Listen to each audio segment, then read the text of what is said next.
Muito boa noite. Está começando pela rede CNT o Jogo do Poder, um espaço aberto para a discussão política. Nós da CNT acreditamos que o debate, o contraditório é sempre ponto de partida para o exercício de um dos direitos mais fundamentais, o de ser informado com absoluta correção e transparência.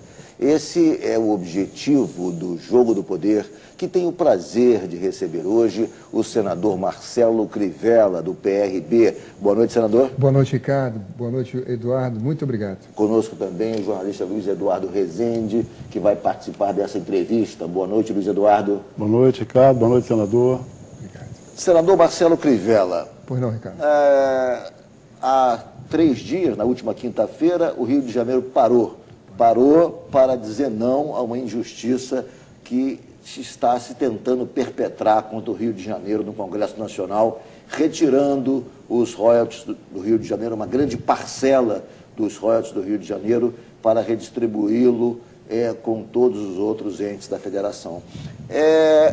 Tentou várias vezes uma negociação no Senado, ela foi infrutífera, não produziu resultado. O projeto agora está na Câmara, faz um esforço grande também para ver se há algum avanço na Câmara, mas há aqueles que estão incrédulos, céticos, acham que não haverá acordo, que o Rio vai perder na Câmara e que só resta mesmo a compreensão da presidente Dilma para vetá-lo novamente. Qual é a sua avaliação, qual é a sua expectativa? Que impacto o senhor acredita que a manifestação da última quinta-feira vai produzir efetivamente em Brasília? Olha, o impacto é, vamos dizer assim, definitivo, decisivo, porque não é que nós vamos mudar a cabeça dos senadores e deputados, mas nós vamos motivar a presidenta e vamos dar a ela argumentos para entrar na discussão. 3 dias antes da manifestação no Rio de Janeiro, na segunda-feira, nós tivemos uma reunião com ela. Tanto eu, como senador do Espírito Santo, e o deputado Vitor Paulo, líder da bancada do PRB na Câmara, estávamos presentes e tocamos no assunto. Ao terminar a reunião, estavam todos os líderes do Congresso e também vários ministros, entre eles o ministro Manteiga e o ministro Lobão, que ela encarregou de resolver o assunto, e eles não conseguiram, e eu citei isso na minha fala. Por isso pedi a ela para que tomasse uma posição e nos ajudasse a encontrar o equilíbrio das forças. Ao terminar a reunião, ela disse o seguinte: Ricardo, olha, vocês sabem que essa reunião eu começo e sempre termina o vice-presidente Michel Temer. É a nossa tradição. Mas hoje eu vou dar uma palavra. Em homenagem aos companheiros do Rio, do Espírito Santo, sei da angústia deles, eu vou pautar a questão dos royalties. Não disse mais nada, mas disse isso. O que significa exatamente essa expressão? Vai colocar na reunião. Eu vou pautar essa expressão. Nós vamos fazer uma reunião sobre isso. O que se tem de concreto até agora é uma posição tímida do governo federal nesse debate. Na realidade, você tem um embate, um confronto entre estados produtores e estados não produtores, e o poder moderador, que deveria ser exercido pela União, me parece que não foi exercido até agora. Há quem diga, inclusive, que de certa maneira, de certo modo, a União estava avalizando aquele projeto que foi apresentado, aquele substitutivo do senador Vidal do Rego. Ou seja, a se confirmar essa posição, a União estaria tomando uma posição contra os interesses do Rio e do Espírito Santo. Qual é a sua compreensão sobre isso? Fica só um detalhe nisso aí.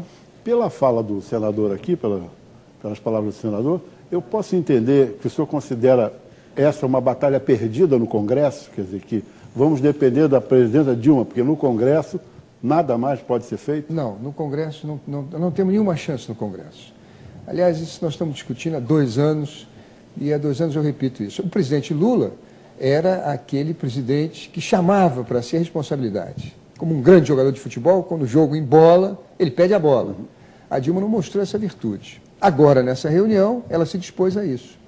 Claro que acabou a reunião, nós fomos encontrar com ela. E ela disse para nós, olha, vocês, até estou divulgando, mas ela pediu que não fizesse, eu não concordo com o que se aprovou no Senado. Ela disse expressamente isso. Para mim, para o Magno e para o deputado Vitor Paulo. Eu não concordo. Ela ainda não verbalizou isso publicamente. E pediu que nós não o fizéssemos. Ela é uma mulher sábia, uma mulher muito vivida. E ela, então, mas nos tranquilizou. Na mesma hora, eu liguei para o Cabral, liguei para o Eduardo, liguei para o Dornelles, que não estava presente, Lindbergh, e ficamos todos satisfeitos. No Congresso não tem como, porque eles têm a maioria dos votos. Mas o senhor não acredita que o poder que exerce o Palácio do Planalto, o governo, obviamente, que tem um poder político, que tem desdobramento dentro da Câmara. O senhor acha que nem a presidente Dilma, assumindo uma postura mais clara, mais incisiva, direcionando, digamos, a bancada fiel ao Palácio a tomar uma posição, o senhor acha que nem isso é suficiente para que haja um entendimento na Câmara? Não, a partir da manifestação, inclusive? Não, pois é, essa é o que eu disse no princípio. Eu acho que essa manifestação é o argumento fundamental para que ela tome uma posição e diga à sua base, aos seus líderes, que é uma questão federativa, não é? E ela precisa, como mãe, como patrona, como a nossa, vamos dizer assim, a maior defensora da Constituição, e eu acho que a alma da Constituição é o Pacto Federativo, ela deverá tomar uma posição. Ela tinha delegado isso ao ministro Manteiga e ao ministro Lobão. Eles deram um gesto, a União abriu mão de R$1 bilhão da sua participação especial. É pouco, mas se nós formos analisar o que é a tese hoje dos que querem... Só um minutinho em relação a esse número, eu queria fazer um comentário. Isso significa 0,15% do orçamento da União. No entanto, nessa composição, ela quer que o Estado do Rio abra mão de 7% quase de seu orçamento. Ou seja, é muito pouco, senador. Não contribui para o entendimento da minha avaliação. Bom, não contribui sim, mas já é alguma coisa. Sim, alguma coisa sim, mas muito pouco para que se construa o entendimento. Muito pouco. Agora, o fato é o seguinte...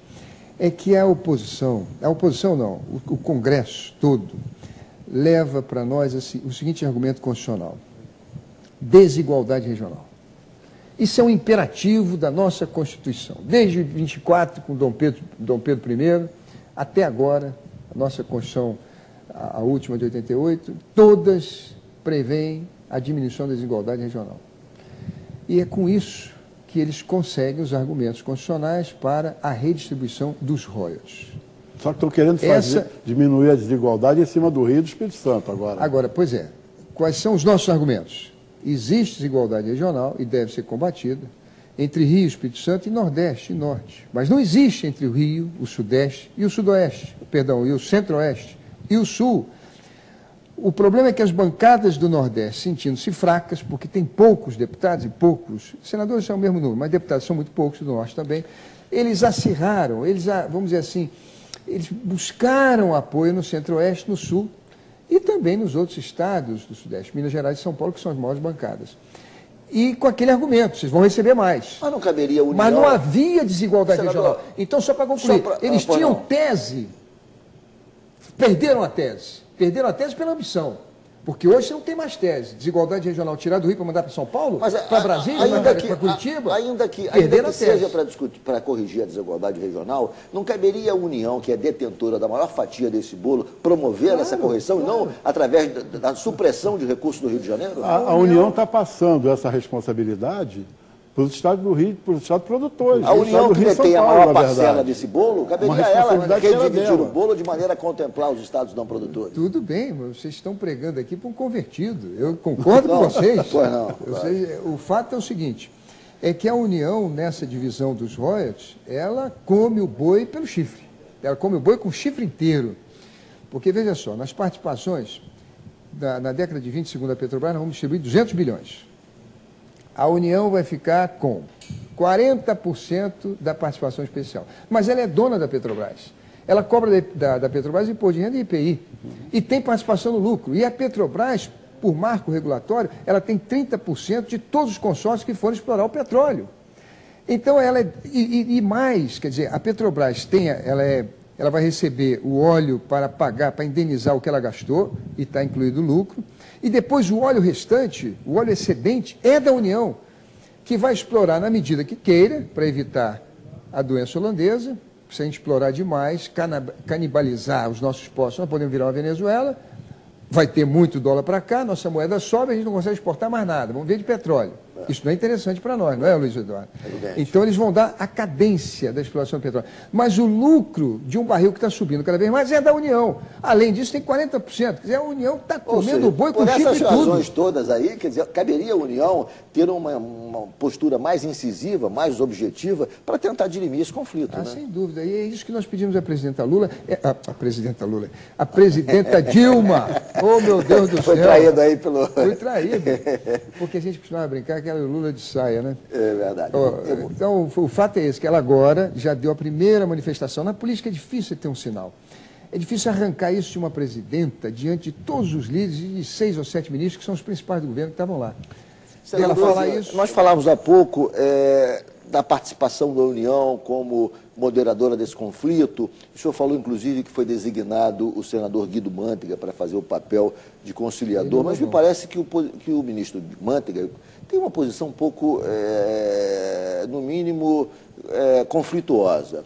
Porque se de um lado ele é ministro da Fazenda e foi designado para ter esse papel de conciliar os interesses em nome do Pacto Federativo, de outro, ele é presidente do Conselho da Petrobras e tem que zelar nessa condição pelos lucros da Petrobras. O senhor não acha que só esse conflito já seria, digamos, inadequado para quem vai exercer essa negociação, construir esse entendimento, esse consenso?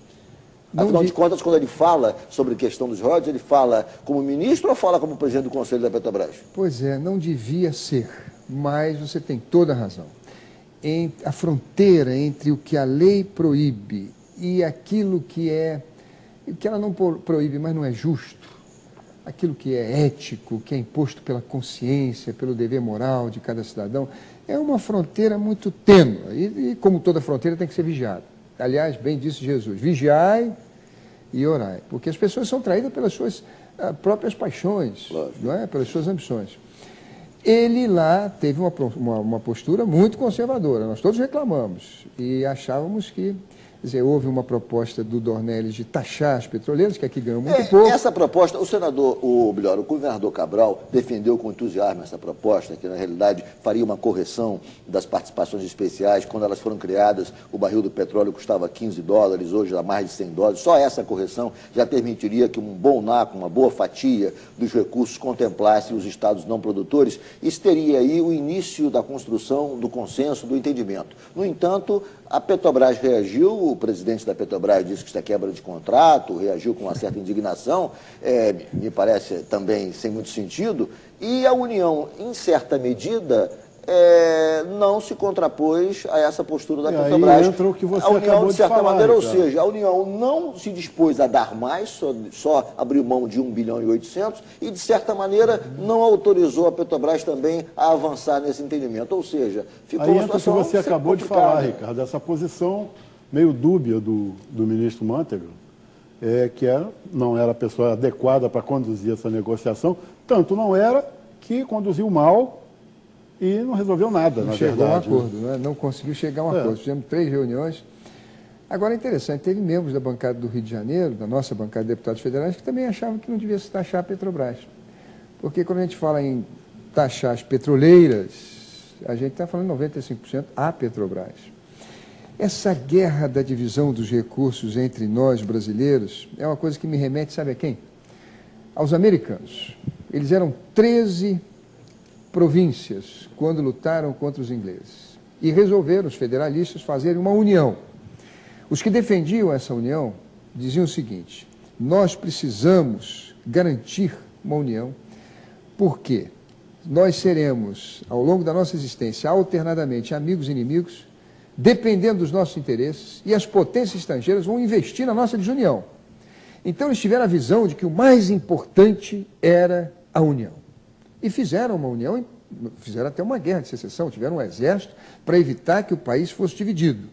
Hoje são a maior nação do mundo. Agora tiveram estadista. Você sabe quando terminou a guerra contra a Inglaterra, as 13 províncias estavam quebradas, com exceção da Filadélfia. E Thomas Jefferson era da Filadélfia. E Hamilton defendia que o governo central assumisse a dívida das províncias que estavam quebradas. Pois bem, o Jefferson era contra, mas George Washington disse assim: não, nós vamos ter que assumir. Mas, presidente, a Filadélfia vai ficar no prejuízo porque ela pagou, ela está em dia, ela é adimplente. Ele disse: não, tudo bem, mas nós vamos dar uma vantagem para a Filadélfia. A Filadélfia vai ter perpetuamente a capital dos Estados Unidos.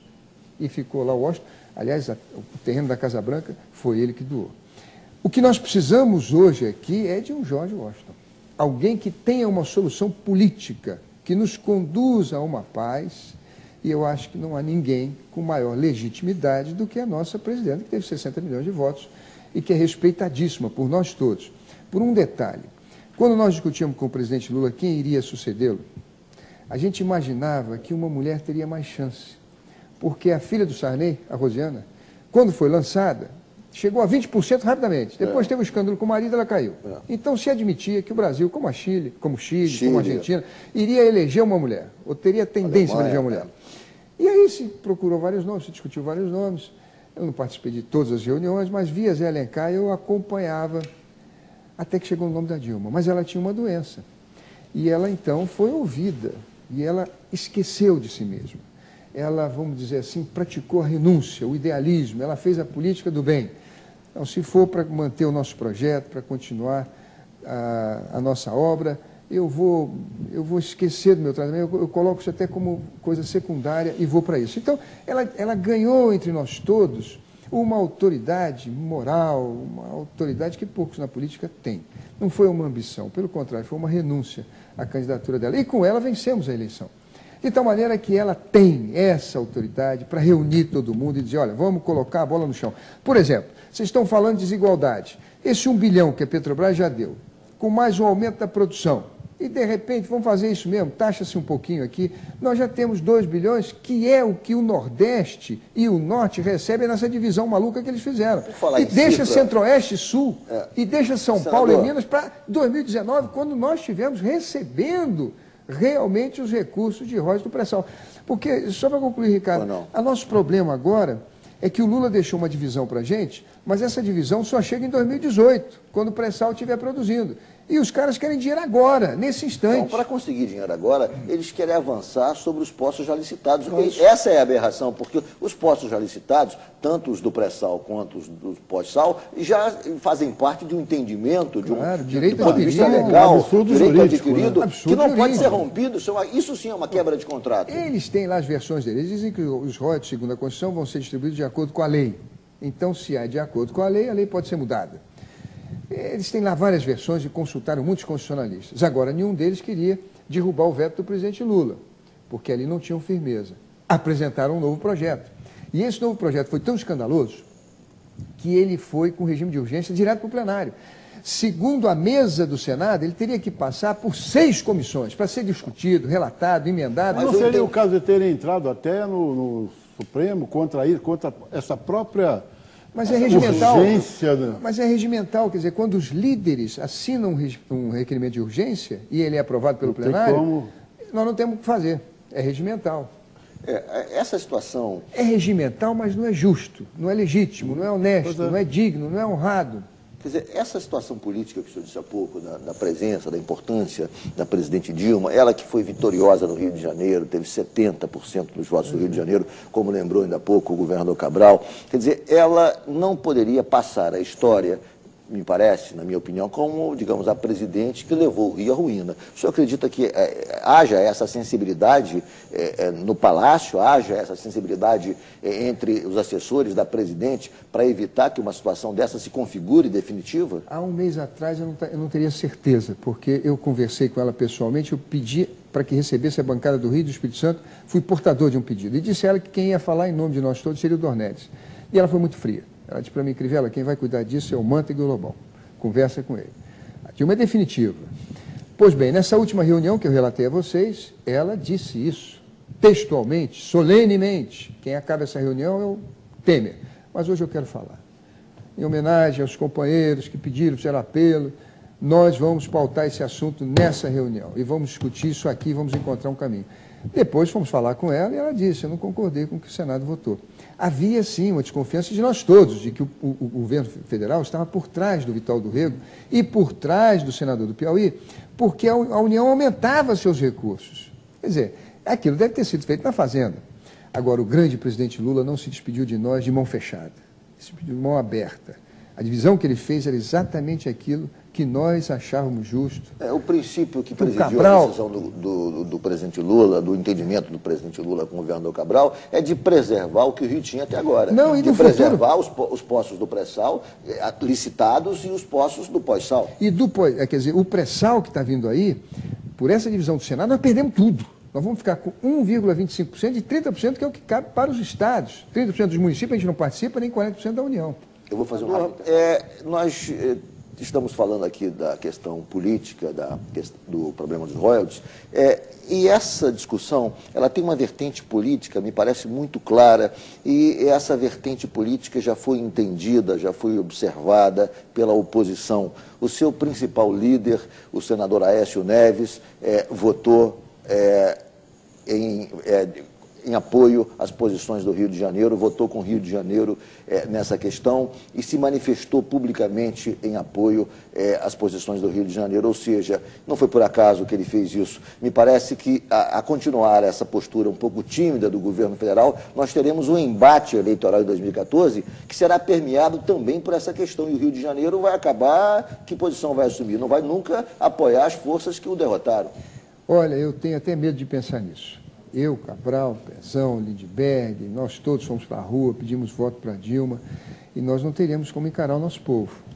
Eu também não quero aqui apostar no fracasso das negociações do governador Cabral, e não seria medíocre até por ambição pessoal, eleitoral, querer culpá-lo. Acho que ele tem sido um governador excepcional. O governador Cabral deu uma demonstração de força com essa manifestação que ele organizou no Rio de Janeiro, com a participação de todos os políticos, mas botou 150 mil pessoas na rua, e o que mostra realmente a força junto ao Rio. Eu acho que, no princípio, o governador talvez tenha subido o tom, e ele mesmo reconheceu, quando foi no Congresso, disse: vagabundo nenhum vai botar a mão no dinheiro do Rio.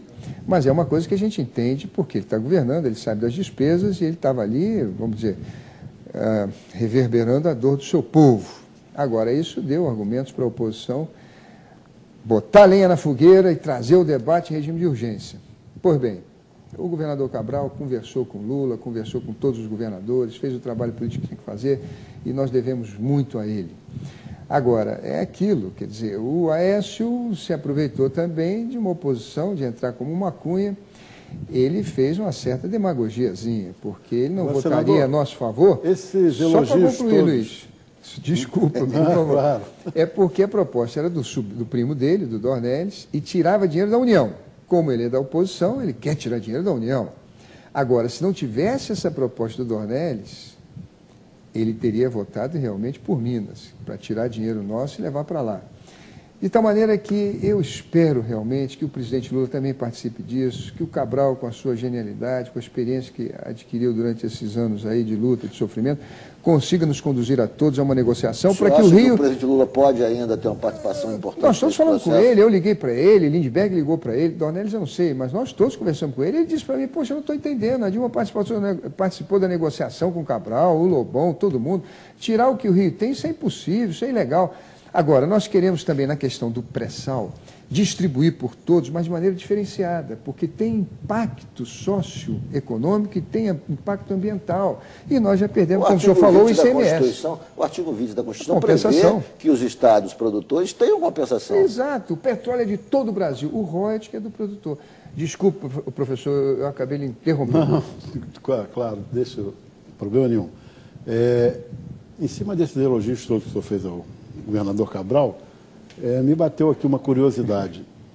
2014 e 2012, o senhor pretende caminhar junto com o governo Cabral em 2012, Eduardo Paes, claro, e Cabral, em 2014 com o governador Cabral, ou o PRB tem algum projeto de concorrer sozinho ou com outro tipo de coligação para a Prefeitura do Rio e para o Governo do Estado? Olha, o Governo do Estado ainda está muito distante, mas para a Prefeitura eu tenho orientado o meu partido, quer dizer, tenho sido um voto a favor de uma aliança com o Eduardo. Acho que a gente não deve mudar o prefeito tão próximo de eventos importantes como temos pela frente. Acho que o Eduardo está fazendo um governo excelente. Aliás, eu sempre tive essa coisa aqui no Rio de Janeiro de poder juntar as pessoas. Não juntava no primeiro turno, mas acabei sendo um elemento aglutinador no segundo turno. A eleição do Cabral, a primeira, foi uma eleição um pouco complicada. Ele terminou o primeiro turno com 2.200.000 votos, a Denise Frossá terminou com 1.800.000 subindo e eu com 1.600.000. E eu me lembro que ele me ligou pedindo apoio. Naquela época, ele era um senador de oposição. Os 4 anos dele no Senado, ele votou contra o Lula. E eu perguntei a ele: Cabral, você vai fazer um governo de aliança com o Lula? O garotinho não foi. O Brizola foi oposição, o Moreira entrou numa oposição com o Sarney. Quer dizer, nós no Rio de Janeiro sempre perdemos muito. É verdade. Puxa vida, e expliquei para ele, olha, o presidente Lula não tem São Paulo, não tem Minas, é PSDB. Ele precisa do Rio, vai investir muito aqui. Foi exatamente o que ele fez. E aí o Cabral me disse assim, Crivella, eu vou fazer aliança com o Lula. E aí fomos, a primeira vez que o Cabral foi à casa do Lula foi comigo. Eu e Zé Alencar, que o levamos lá e fizemos essa aliança e ganhamos. E fizemos aí uma grande coisa pelo Rio de Janeiro, porque Cabral e Lula foi um governo exitoso. Pra você ter uma ideia, o Rio de Janeiro, senhores telespectadores, o nosso imposto de renda, nosso IPI, de nós todos, das nossas empresas, etc., manda para Brasília por ano, mandou em 2010 116 bilhões de reais. Voltou para nós, contando royalties do petróleo, investimentos das estatais, transferências diretas e fundos constitucionais, 13 bilhões. Portanto, o Rio já ajuda o resto do Brasil com mais de 100 bilhões de reais. Agora, voltou 13 bilhões porque o Cabral era amigo do Lula. Porque antes do Cabral voltava só 3 bilhões, 4 bilhões, 5 bilhões, no máximo. Agora, foi se retira aí esses 7 bilhões, 6 bilhões que são relativos aos royalties, o Rio se mostra... Mas por que você acha que a gente estava na rua ontem com 150 mil pessoas gritando, nos esgoelando? É por isso, quer dizer, o povo do Rio de Janeiro não tem ainda noção de que o royalties é a sua escola, é o pagamento do aposentado, é dinheiro na farmácia. Eles acham que royalties é uma palavra americana e tal, muito generoso, o povo do Rio gosta de dividir as coisas, mas se eles soubessem, se eles tivessem a visão que nós políticos temos, estariam mais desesperados, teria mais gente na rua. Ô, senador, o senhor falou que a argumentação toda do Nordeste a respeito da redivisão dos royalties é lastreada na tese, pelo menos foi durante um tempo, da correção das desigualdades regionais. Muito bem. Era importante, era imperioso que se corrigisse o critério do Fundo de Participação dos Estados, porque esse critério é absolutamente inconstitucional, o Supremo Tribunal Federal declarou inconstitucional, e é um critério que não contempla equidade na correção das desigualdades. Favorece alguns estados de maneira absolutamente aleatória, como o Maranhão, estado do presidente do Senado, José Sarney, sem nenhum critério, mas sem nenhum critério técnico, óbvio, claro. Evidentemente que pode ter havido uma influência política, suspeitíssima, mas, exatamente, mas não obedece nenhum critério técnico, tanto que foi declarado esse critério inconstitucional e o Congresso se vê obrigado a rediscutir esse tema agora em 2012. Agora, essa sim seria uma maneira correta se corrigir a desigualdade regional. Concorda, senador? Concordo plenamente. O presidente Sarney viu um pronunciamento dele, ele dizia assim, eu estou fora dessa discussão, porque quem criou o Fundo de Participação dos Estados e Municípios foi o presidente Castelo Branco. É verdade. Mas ele, quando o presidente da República, e Antônio Carlos Magalhães, quando o presidente do Congresso, político sempre fala a verdade até certo ponto, né? Eles fizeram, sim, uma reforma e introduziram algumas incógnitas nessa equação. E uma delas, para definir o valor da participação, é o tamanho do Estado. Coincidentemente, Maranhão e Bahia são enormes e tem um monte de municípios. Esse desequilíbrio já foi denunciado pelo Supremo, conforme o senhor disse. Por isso que eu disse a vocês que é perigoso a gente usar esse fundo de participação de estados nas reservas do pré-sal, naqueles 200 bilhões que a Petrobras prevê distribuir de 2020 a 2030. Porque 30% é para os estados. Qual é a parte do Rio de Janeiro no fundo de participação de estados? É 1,25%. Então, hoje nós que temos o royalties, vamos ficar com 1,25% de 30% do que vai ser distribuído. A União com 40% e os municípios com 30%. É o fim do mundo. Essa quer dizer, distribuição do bolo como está aí configurada, quer dizer, é mais um indicativo de que a União, cabe à União tentar resolver esse problema, já que ela tem a maior fatia desse bolo, não é, senador? Ah, sem sombra de dúvida. Nós precisamos de um George Washington. E quem tem esse dinheiro, quem tem esse número, sabe tudo. A Dilma foi 8 anos ministra. E ela sabe esses números de cabeça, na ponta da língua.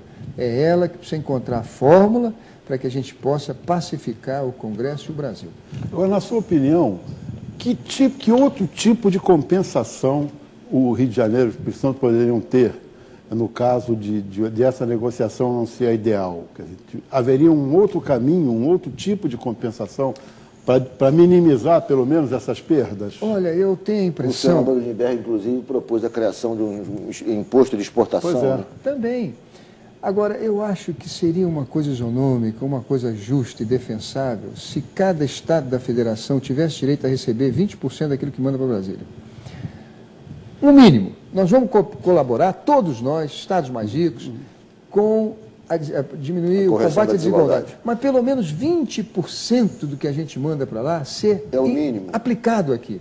Nós teríamos 20 bilhões, o que é muito mais. Para encerrar essa discussão dos royalties, que foi realmente apaixonante, que entrar em outros temas, qual é, digamos, a sua visão do futuro? O senhor acha que a presidente Dilma, agora imediato, vai vetar o projeto? O senhor acredita que o Congresso deve derrubar esse veto ou não? Nós teremos que recorrer mesmo à Justiça? Estamos entregues à sorte do Supremo Tribunal Federal, ao julgamento, ao entendimento jurídico do Supremo Tribunal Federal? Qual é o quadro que o senhor vislumbra para os próximos meses? Eu acho que tem muita probabilidade de tudo isso que o senhor falou. A corrente, a maré vai nessa direção. Agora, eu tenho esperança, eu sou um homem da política, vamos dizer assim, eu acho que tudo aquilo que nós construímos com a Dilma, as campanhas, as conversas, que ela veio aqui nas comunidades, subiu o Alemão, subiu a Rocinha, viu conosco as dificuldades, o combate às drogas, e ela sabe dos nossos compromissos, ela prega muito o equilíbrio fiscal, controle fiscal. O Rio vai perder completamente o controle fiscal e vai para o buraco. O Rio não pode nem honrar aquela dívida que foi renegociada com a União, que é lastreada exatamente nos recursos dos royalties, que foi negociada em 99, e que, ou seja, isso significa a quebra do Pacto Federativo, porque o Rio passa a não poder mais honrar sequer a dívida com a União. O senhor tem toda a razão. Isso é um desconto em folha. Isso que o senhor falou de ser lastreado é que, antes, quando a ANP passa para nós o royalties, ela tira a parcela da União.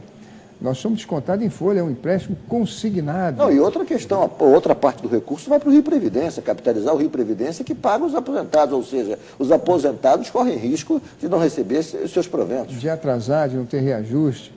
Agora, é o que eu disse, eu acredito que a presidenta Dilma, nesse momento em que nós vamos para a discussão na Câmara dos Deputados, há de chamar a sua bancada, os seus líderes, e aí fazer um acordo nos moldes daquele que o presidente Lula nos deixou, para o que vem no futuro. O passado, nós não podemos mexer, ela há de abrir mão de recursos federais, desse aumento de produção no plano empresarial da Petrobras, e aí atender Nordeste e Norte.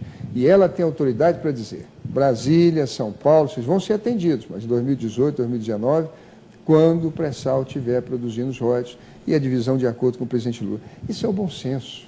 Isso é o que impõe a matemática, a lógica. Não foi no Congresso, porque lá foi o palco das ambições insaciáveis, insensatas, tinham mais voto e se impuseram. Mas a presidenta Dilma há de nos voltar ao bom senso e à razão. Senador, já que falamos tanto aqui da presidente Dilma, vamos falar um pouco do seu governo. Nos últimos meses, caíram 5 ministros por conta de denúncia de corrupção. O outro ministro, o ministro Jobim, saiu por uma outra razão, se incompatibilizou no governo. Como é que o senhor viu esses episódios todos e que tipo de, digamos, compreensão o senhor tem da postura da presidente diante dessas denúncias? Eu acho que a presidenta ela tem uma postura muito firme. A prática política foi se degenerando, sobretudo na hora da eleição, sobretudo com esse malfadada figura do cabo eleitoral. A lei permite, no dia da eleição, você contratar por R$50, ou 30, ou 40, alguém para ficar a 200 metros da sessão ou da urna, dando papelzinho. Todo mundo sabe que esse menino e essa menina são contratados para votar no candidato e levar a família. E depois o candidato vai no borderô e confere se naquela urna ele teve o voto daquela turma. Os políticos chegam a colocar milhões, 40 milhões no dia da campanha. Você vê, às vezes, tem político que está com 20% de intenção de voto, 10% de intenção de voto. Chega no dia da eleição, ele sobe para 30, 40. O que é isso? Compra desbragada de voto. Vem da onde esse dinheiro? Vem de empresas que têm negócios com o governo e que ajudam os partidos. É errado ajudar os partidos? Também não.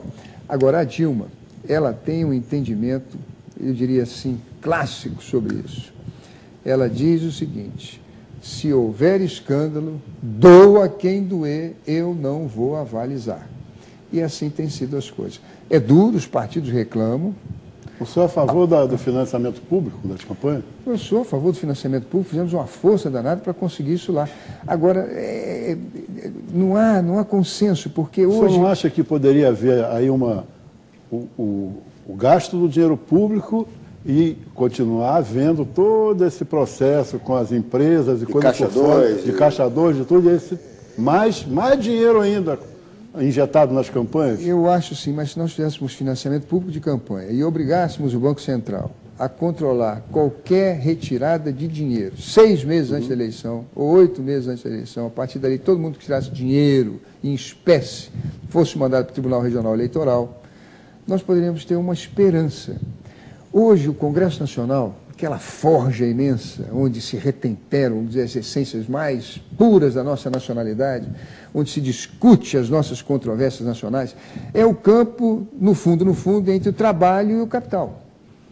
O trabalho e o capital. Eu tenho um projeto, meu primeiro projeto, eu sempre cito isso aqui, é para tirar o peso que o brasileiro carrega nas costas individualmente. Hoje, pela nossa lei trabalhista, que é lá de 40, o sujeito tem que carregar 60 quilos. Agora eu pergunto a você que está me assistindo, nós vamos nos aposentar agora com 65 anos, você acha que um operário consegue carregar 60 quilos nas costas? Um sujeito lá, um saco de cebola de 60 quilos, ou um operário de obra, um servente, carrega um saco de cimento de 50 quilos. Eu estou tentando tirar esse peso para 30, porque agora nós trabalhamos mais e não consigo. Por quê? Porque na bancada, quer dizer, a comissão de trabalho na Câmara, ela é monitorada por empresários, por pessoas que têm fazendas e que têm interesse e não deixam as coisas passar ali. Há quem defenda a tese de que uma das formas de diminuir o Caixa 2 das campanhas seria isenção de imposto de renda para quem doasse para a campanha. O empresário não daria mais o dinheiro por fora. Ele teria todo o interesse em declarar o dinheiro que estava dando, porque ele abateria no imposto de renda. Há quem defenda essa tese, não sei qual é a sua opinião. Há quem defenda, mas eu acho que nós não vamos construir o Brasil dos nossos sonhos se nós deixarmos que a fisionomia do Congresso seja predominantemente do capital. Hoje o sujeito... E hoje essa é... Como é que o sujeito faz? Ele faz o perfil predominante. Esse é o perfil. Exatamente. O sujeito se elege e diz assim, eu vou precisar de 100 mil votos. Vamos supor, um deputado federal precisa de 100 mil votos. Eu vou precisar de pelo menos 100 mil cabos eleitorais. 100 mil votos a R$50 são 5 milhões. Como é que eu vou conseguir 5 milhões? Bem, ao longo do meu mandato eu tenho 12 milhões de emendas, em 4 anos são 48 milhões de emendas. Se eu mandar para os prefeitos que são meus amigos, eles contratarem empresas e obras que possam, na época da campanha, me ajudar, eu vou ter os 5 milhões e vou ter os meus 100 mil cabos eleitorais no dia. Vou pegar meus vereadores, vou pegar os meus amigos, cada um leva lá 3, 4, 5, 10 mil reais e eu vou ter os meus 100 mil votos. É lógico que essa pessoa, quando se eleger, não vai tocar nos interesses daqueles que lhe ajudaram. Por exemplo, se essas pessoas tiverem funcionário terceirizado, os terceirizados jamais vão ter ticket de refeição, que é uma lei que eu estou tentando aprovar, terceirizado ter direito de ticket de refeição. Mas se as empresas que ajudam o político têm terceirizado, não têm interesse em dar o ticket de refeição, o meu projeto não passa. O povo brasileiro é predominantemente trabalhador. Então os trabalhadores têm que ter maioria no Congresso. O senhor está querendo dizer o seguinte, que na realidade o Congresso hoje é dominado pelo capital e todo o tema de interesse do trabalhador não avança no Congresso? É duro, é difícil avançar. Esse é o meu projeto para diminuir o peso das embalagens. Ficou isso? 3 anos, 1, 2, 3 anos na gaveta de um deputado que não quis relatar. Só vocês olharem lá na comissão, vocês vão ver qual foi o deputado Sandro Mabel.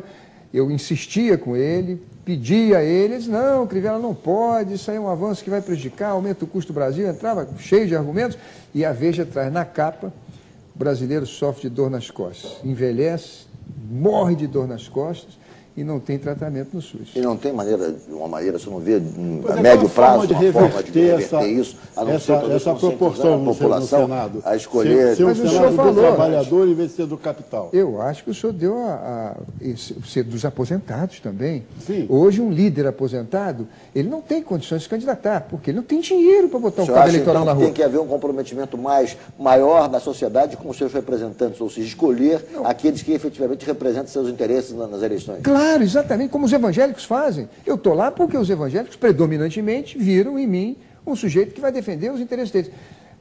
As pessoas dizem assim, mas isso é manipulação. Eu acho que na política não tem como não haver, de certa forma, algum tipo de manipulação, por mais que você evite. Mas tem que haver reflexividade. Se eu, por exemplo, reflito aquele eleitor que predominantemente me elege, então isso é legítimo. O Lula, você olha para ele, você vê um operário. Você olha para o Crivella, você vê um evangélico. Você olha para o padre e tal, você vê um católico. Você olha para o fulano e tal, olha para o país, você vê um aposentado, um trabalhador. Tem que haver essa reflexividade. Agora, se você olha para o político e não vê reflexividade, é um opaco, é uma coisa que não tem distinção, você não vê a bandeira dele, a cara dele, o discurso dele, você não identifica com nada. Ele foi eleito pelo capital. E ele vai defender o quê? Os interesses do capital. Nós não vamos ter avanços no país enquanto a fisionomia do Congresso for assim. E como rever? O senhor falou, financiamento público de campanha. Todo mundo com o mesmo recurso. Senador, nós estamos a 1 minuto do encerramento do programa e eu queria fazer mais uma pergunta agora de natureza econômica. Como é que o senhor está vendo a questão da crise na Europa, a partir da Grécia? Que tipo de impacto o senhor acredita que isso poderá produzir no Brasil? Nós já estamos vendo alguns indicadores em queda, a produção industrial está em queda, a inflação está batendo, ultrapassando os limites, todos os limites impostos pelo governo, está sempre fora da margem. Enfim, como é que o senhor está analisando e que tipo de apreensão o senhor tem a respeito dos próximos meses, se essa crise econômica se agravar na Europa? Eu acho que o Brasil perde um grande centro consumidor, vai diminuir suas exportações. Acho também que o Brasil pode sofrer ataques cambiais. A presidenta Dilma aumentou aí o IPI. Nós temos também um Banco Central baixando os juros, tentando aumentar o consumo nacional para a gente usar esse nosso mercado interno que é extraordinário e assim manter nosso nível de emprego, que é a coisa mais importante que nós temos no país agora. Eu estou tranquilo, porque acho que a presidenta Dilma é qualificadíssima. Ela e a sua equipe vão fazer com que o Brasil não sofra, seja aquela marolinha que passou no ápice da crise em 2008. Agora, essa coisa da Europa, é muito importante a gente notar que esses estados de bem-estar social, que foi um sonho do pós-guerra, e que nós não podemos caminhar para isso, nós não podemos caminhar para um país de muito bolsa isso, bolsa aquilo, porque é o que a Bíblia diz, desculpe citar, do suor do teu rosto tirarás o teu sustento. Não há como a gente crescer um país e construir os nossos sonhos sem trabalho. O trabalho é fundamental, as pessoas precisam entender isso, nós todos brasileiros precisamos trabalhar e trabalhar muito. A Europa está sofrendo isso, quer dizer, dívidas imensas por causa de bem-estar social, que era, na época, a maneira de se manter a paz, mas que se torna insustentável ao longo do tempo. Ok, senador, nosso tempo se esgotou, foi um prazer recebê-lo aqui no Jogo do Poder. Prazer foi meu, Ricardo, uma prazer honra estar com o senhor aqui. Prazer muito obrigado. Muito grande. Muito obrigado, Luiz Eduardo, pela sua presença, obrigado principalmente a você que nos acompanhou até agora pela rede CNT de televisão. O Jogo do Poder volta no próximo domingo, às 11 da noite. Muito obrigado pela audiência e até lá.